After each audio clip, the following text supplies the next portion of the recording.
Ah yeah, it's Jason and Jason's Jungle, and I forgot my hat. Anyway, it's time to do my potatoes, so I'll show you what I'm doing there.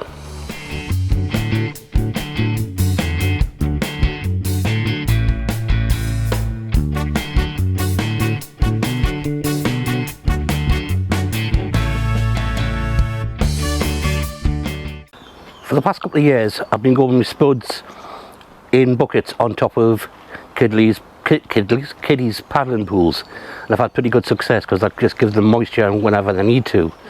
So I've splashed out, no pun intended, and bought another paddling pool from August. Cost us £23 including same day delivery, and that gives us probably enough to do 14 tubs of spuds on that'll self water.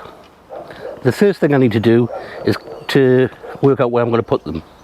So I've got to clear out some of the old planters that I had last year next to me other two paddling pools, and I will see if I can get these into the space, otherwise it's going to need to move everything around.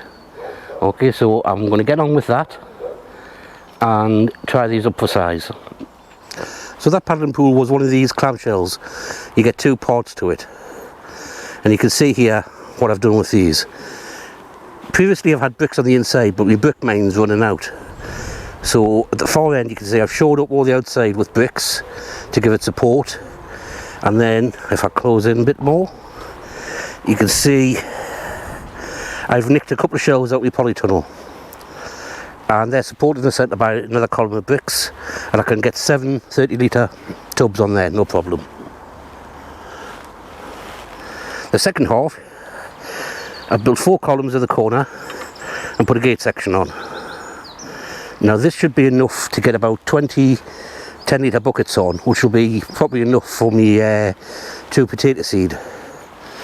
So I'll have 3 different types of main crop: King Edward's, Fir Apple and Heidi Red, or Red Heidi. Each one I'll have 7 buckets for, and then I will have all my 2 potato seeds. Got my hat now, it's not sunny anymore. Anyway, that's me self-watering potato buckets. Now you might want to say, why do I want self-watering? Well, because I work shifts, and I do a 24-hour shift. I work 9 in the morning to 9 the following morning. I can't get down every day, and sometimes I'm just so exhausted I can't get down the next day. So in the height of summer I want to make sure that potatoes don't dry out, because it's a right pain doing the pots again, getting them soaked if they're dried. So this will hopefully ensure that they give us a nice crop and they're kept well moist.